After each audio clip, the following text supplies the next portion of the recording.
My starting point when it comes to the consideration of any issue relating to free speech is my passionate belief that the second most precious thing in life is the right to express yourself freely. The most precious thing in life, I think, is food in your mouth, and the third most precious is a roof over your head. But a fixture for me in the number 2 slot is free expression, just below the need to sustain life itself. That is because I have enjoyed free expression in this country all my professional life and fully expect to continue to do so.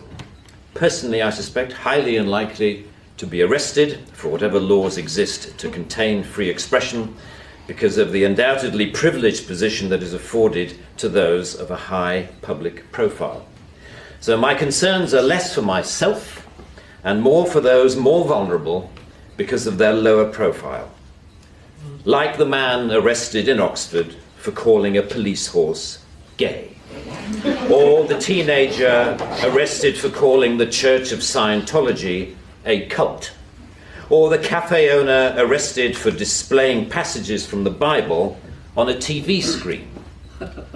When I heard of some of these more ludicrous offences and charges, I remembered that I had been here before in a fictional context. I once did a show called Not the 9 O'Clock News some years ago, and we did a sketch where Griff Rhys-Jones played Constable Savage, a manifestly racist police officer to whom I, as his station commander, is giving a dressing down for arresting a black man on a whole string of ridiculous, trumped-up and ludicrous charges. The charges for which Constable Savage arrested Mr. Winston Kadogo of 55 Mercer Road were these: walking on the cracks in the pavement, walking in a loud shirt in a built-up area during the hours of darkness, and one of my favourites, walking around all over the place. He was also arrested for urinating in a public convenience and looking at me in a funny way.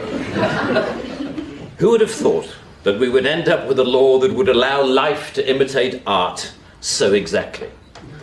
I read somewhere a defender of the status quo claiming that the fact that the gay horse case was dropped after the arrested man refused to pay the fine, and that the Scientology case was also dropped at some point during the court process, was proof that the law was working well, ignoring the fact that the only reason these cases were dropped was because of the publicity that they had attracted. The police sensed that ridicule was just around the corner and withdrew their actions. But what about the thousands of other cases that did not enjoy the oxygen of publicity, that weren't quite ludicrous enough to attract media attention? Even for those actions that were withdrawn, people were arrested, questioned, taken to court, and then released. You know, that isn't a law working properly. That is censoriousness of the most intimidating kind, guaranteed to have, as Lord Dear says, a chilling effect on free expression and free protest. Parliament's Joint Committee on Human Rights summarised, as you may know, this whole issue very well by saying, while arresting a protester for using threatening or abusive speech may, depending on the circumstances, be a proportionate response, we do not think that language or behaviour that is merely insulting should ever be criminalised in this way. The clear problem with the outlawing of insult is that too many things can be interpreted as such. Criticism is easily construed as insult by certain parties. Ridicule easily construed as insult. Sarcasm, unfavourable comparison, merely stating an alternative point of view to the orthodoxy can be interpreted as insult. And because so many things can be interpreted as insult, it is hardly surprising that so many things have been, as the examples I talked about earlier show. Although the law under discussion has been on the statute book for over 25 years, it is indicative of a culture that has taken hold of the programmes of successive governments, that with the reasonable and well-intentioned ambition to contain obnoxious elements in society, has created a society of an extraordinarily authoritarian and controlling nature. It is what you might call the new intolerance, a new but intense desire to gag uncomfortable voices of dissent. I am not intolerant, say many people, say many softly spoken, highly educated, liberal-minded people. I'm only intolerant of intolerance.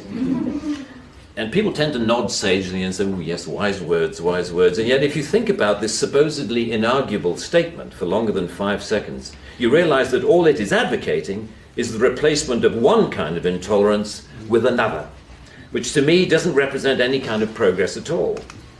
Underlying prejudices, injustices, or resentments are not addressed by arresting people. They are addressed by the issues being aired, argued, and dealt with, preferably outside the legal process. For me, the best way to increase society's resistance to insulting or offensive speech is to allow a lot more of it. As with childhood diseases, you can better resist those germs to which you have been exposed. We need to build our immunity to taking offence so that we can deal with the issues that perfectly justified criticism can raise. Our priority should be to deal with the message, not the messenger. As President Obama said in an address to the United Nations only a month or so ago, laudable efforts to restrict speech can become a tool to silence critics or oppress minorities. The strongest weapon against hateful speech is not repression, it is more speech. And that's the essence of my thesis, more speech. If we want a robust society, we need more robust dialogue, and that must include the right to insult or to offend. And even if, as Lord Dear says, the freedom to be inoffensive is no freedom at all. The repeal of this word in this clause will be only a small step, but it will, I hope, be a critical one in what should be a longer-term project to pause and slowly rewind a creeping culture of censoriousness. It is a small skirmish in the battle, in my opinion, to deal with what Sir Salman Rushdie refers to as the outrage industry. Self-appointed arbiters of the public good, encouraging media-stoked outrage to which the police feel under terrible pressure to react.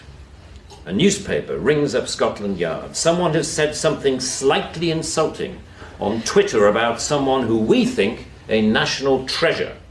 What are you going to do about it? And the police panic and they scrabble around and then grasp the most inappropriate lifeline of all, Section 5 of the Public Order Act, that thing where you can arrest anybody for saying anything that might be construed by anyone else as insulting. They don't seem to need a real victim. They need only to make the judgment that somebody could have been offended if they had heard or read what has been said. The most ludicrous degree of latitude. The storms that surround Twitter and Facebook comment have raised some fascinating issues about free speech, which we haven't really yet come to terms with. Firstly, that we all have to take responsibility for what we say, which is quite a good lesson to learn. But secondly, we've learned how appallingly prickly and intolerant society has become of even the mildest adverse comment. The law should not be aiding and abetting this new intolerance. Free speech can only suffer if the law prevents us from dealing with its consequences. I offer my wholehearted support to the Reform Section 5 campaign. Thank you very much.